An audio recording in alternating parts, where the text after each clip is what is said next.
Welcome back to my channel. ఈరోజు Ugadi special అంటే శనగపప్పు. ఫస్ట్ నేను ఇది 1 kg తీసుకున్నాను. యాక్చువల్లీ ఆర్డర్ కూడా ఉండింది కాబట్టి సో నేను కొంచెం ఎక్కువ క్వాంటిటీలో చేసి చూపిస్తున్నాను. సో ఇది 1 kg శనగపప్పు అనమాట.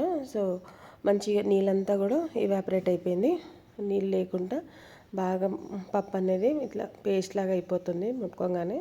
సో ఇలాగా మనము ఉడికించుకోవాలన్నమాట ప్రెషర్ కుక్కర్లో. సో వాటర్ ఉందనుకోండి, వాటర్ అనేది పక్కన ఇంకో గిన్నెలో పక్కన తీసేసి అంతా ఇలాంటి గిన్నెలో తీసుకున్నామంటే మనకి ఎక్సెస్ వాటర్ అనేది కూడా అన్నీ వెళ్ళిపోతుంది. సో కొంచెం సేపు మనము పప్పు అనేది ఆరిపెట్టుకోవాలన్నమాట. సో వాటర్ లేకుండా చూసుకోవాలి. ఈ వీడియో అంతా కూడా ఫుల్గా చూడండి. సో మీకు ప్రతి ఒక్క స్టెప్ కూడా అర్థమవుతుంది. లేకుంటే మిస్ అయితే మటుకి మళ్ళీ ఏదైనా చేయలేరు.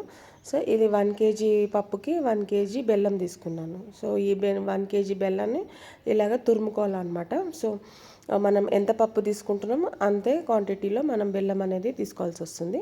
సో ఇలాగ పెద్ద వెడల్పు మనకి గిన్నె తీసుకున్నామంటే కలపడానికి కూడా మనకి ఈజీగా ఉంటుంది, అంటే మన క్వాంటిటీని బట్టి. సో ఈ బెల్లం అన్నీ కూడా ఇలా తురిమేసుకున్నాం కదా, తురిమేసుకొని ఇలాగ బాండి తీసుకొని గిన్నెలో పొయ్యి ఆన్ చేసేసుకొని దీంట్లో కొంచెం నీళ్ళు అనేది ఎక్కువ వేయకూడదు, కొంచెం నీళ్ళు వేయాలి. సో అందుకే ప్రతిదీ కూడా వీడియో క్లియర్గా చూడండి. సో ఎక్కడైనా మిస్ చేస్తే మళ్ళీ ఆ పాకం అనేది మీకు చాలా ప్రాబ్లం అయిపోతుంది, పాకం అనేది రాదు. సో కొద్దిగా అంటే కొంచెము అంత ఎక్కువ కూడా వేసుకోకూడదు, కొద్దిగా బెల్లంలో వాటర్ వేసుకొని అది అక్కడ మళ్ళీ పాకానికి వదిలేయాలన్నమాట. ఈ పప్పు చల్లగా అయిపోయింది కదా, టైం వేస్ట్ ఎందుకు చేయడము. సో ఈ పప్పును కూడా మనము ఇలాగా పౌడర్ లాగా పేస్ట్ ఎలాగ మనకి అవుతుందో అలాగా చేసుకోవాలన్నమాట. సో పొడి పొడిగా ఇలాగ నీళ్ళు లేకుండా పౌడర్ లాగా చేసుకొని పక్కన పెట్టేసుకోవాలి ఈ పప్పు అంతా కూడా. సో మీన్వైల్ ఇక్కడ ఏంటంటే మనకి బెల్లం అనేది కరిగిపోతుంది అనమాట. సో కొద్దిగా ఇలాచీలు దంచి వేసేసుకున్నాను అనమాట ఫ్లేవర్ గురించి. తర్వాత మనకి నోట్లోకి వస్తుందంటే పక్కనే తీసేసుకోవచ్చు. పౌడర్గా కూడా ఫుల్ పౌడర్ కూడా చేసుకోవచ్చు అనమాట. సో అలాగా కొద్దిగా ఏదన్నా అలా కొద్దిగా గడ్డలుగా ఎక్కడన్నా బెల్లం కనిపిస్తే కూడా మనం ఇలాగా స్పూన్తో ఒక గరిటె తీసుకొని ఇలాగా కలుపుకోవచ్చు. పెద్ద గరిటె అయితే మనకి మీదికి తుల్లదు, చిన్న గరిటెలు అయితే మళ్ళీ మనకి పైన పడుతుంది చేయి పైనకి. సో ఇలాగ వాటర్లో వేసి ఇలా చూసుకోవాలన్నమాట.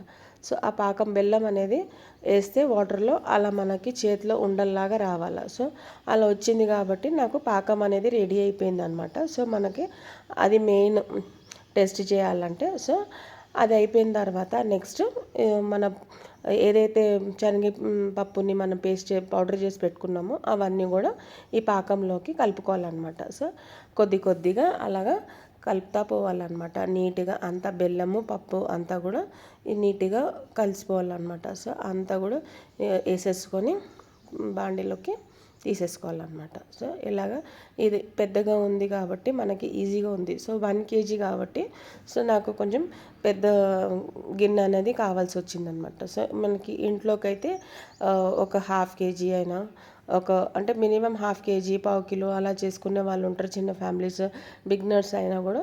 సో క్వాంటిటీ అనేది బెల్లం ఇంకా పప్పు అనేది ఈక్వల్ ఉండాలన్నమాట. సో కొద్దిగా మళ్ళీ దీంట్లో మనం నెయ్యి కూడా వేసుకుంటే ఇంకా బాగుంటుంది. నేను దీంట్లో నెయ్యి అనేది వేసుకుంటున్నాను అనమాట. ప్యూర్ ఘీ ఇది. చాలా కమ్మతనం కూడా మంచిగా ఉంటుంది, ఫ్లేవర్ అనేది తినడంలో కూడా చాలా బాగుంటుంది.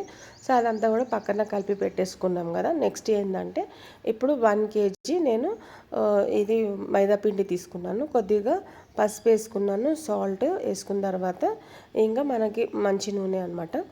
సో మనం వంటకి ఏది వాడతామో రిఫైన్డ్ ఆయిల్ అది కొద్దిగా తీసేసుకున్నాను, ఇంకా నెయ్యి అనమాట. సో నెయ్యి ఇది ఏంటంటే అంటే మెల్ట్ కూడా చేసి వేసుకోవచ్చు. ఇది ఎలాగో కొద్దిగా మెత్తగా అయిపోయింది కాబట్టి నేను అలాగే తీసేసుకున్నాను అనమాట. సో మనకి నెయ్యి మంచిగా తినేటోళ్ళు ఇష్టపడేటోళ్ళు అయితే ఇంకా కూడా వేసుకోవచ్చు. నేను తర్వాత కూడా దీంట్లో యాడ్ చేశాను. సో స్టార్టింగ్లో కొద్దిగా చూస్తూ మెల్లమెల్లగా కలుపుతూ, అంటే మనం చపాతీ పిండిలా కాకుండా ఈ పిండి అనేది మనకి లూజ్గా ఉంటుంది. సో కొంతమంది ఏంటంటే మైదా పిండిను ఇంకా మనకి చపాతీకి వాడే పిండి కూడా తీసుకుంటారు. నేనైతే ఉట్టి మైదా పిండియే తీసుకున్నాను. సో మనకి చపాతీ పిండి నేను తీసుకోలేదు. ఉట్టి మైదా పిండి, గోధుమ పిండి అని చెప్తాం కదా, గోధుమ పిండి కాదు, ఇది ఉట్టి మైదా పిండి. సో మనకి దీంట్లో ఏంటంటే ఒక కేజీకి నేను ఒక పిడికెడంతా సూజీ రవ్వ, అంటే మనకి బొంబాయి రవ్వ అనేది ఉంటుంది కదా, అది తీసుకున్నాను. ఇది బొంబాయి రవ్వ ఎందుకు తీసుకున్నానంటే మనకి మైదాలో ఉన్న వాటర్ కూడా ఏదైతే ఉందో అవన్నీ కూడా పీల్చేస్తుంది అనమాట. సో ఇంకా మనకి బొబ్బట్లు అనేది క్రిస్పీగా వస్తుంది. అంటే మైదా కదా, ఇది కొంచెం ఏంటంటే అట్లా సాగిపోయినట్టు రబ్బర్ లాగా అయిపోతుంది కదా, ఎప్పుడు తిన్నా కూడా మనకి క్రిస్పీనెస్ అనేది ఉంటుంది. అంటే అంటే మరీ కరకరలాడుతూ కాకుండా మంచి తినడానికి, అంటే ఒక్కటి తిన్నా రెండు తిన్నా మనకి ఇంకా తినాలనిపించే అంత చాలా బాగుంటుంది. సో మీరు ఇది ట్రై చేసి చూడండి, ఖచ్చితంగా మీకు కూడా నచ్చుతుంది. సో ఈ బొంబాయి రవ్వ అనేది వేసుకుంటే చాలా బాగుంటుంది అనమాట. అలాగా ఈ పిండి చూసారా ఎలాగా లూజ్గా కలపాలి, ఎక్కువ టైట్గా ఉండకూడదు, సాగిపోవాలన్నమాట. సో మనము బెల్లం దాంట్లో పెట్టి పిండిలా కలిపేసి పెడితే అలా సాగిపోతూ ఉంటే చాలా మెత్తగా ఇంకా సన్నగా వస్తుంది, గట్టిగా అయితే రాదు. ఇంకా ఇక్కడ ఎక్కడ కూడా పొడి పిండి అనేది వాడకూడదు, ఇదే అనమాట మనకి. సో అలా ఇలా మంచిగా ఒక బలూన్ లాగా అయిపోతుంది, ఉబ్బుతుంది అనమాట పిండి అనేది.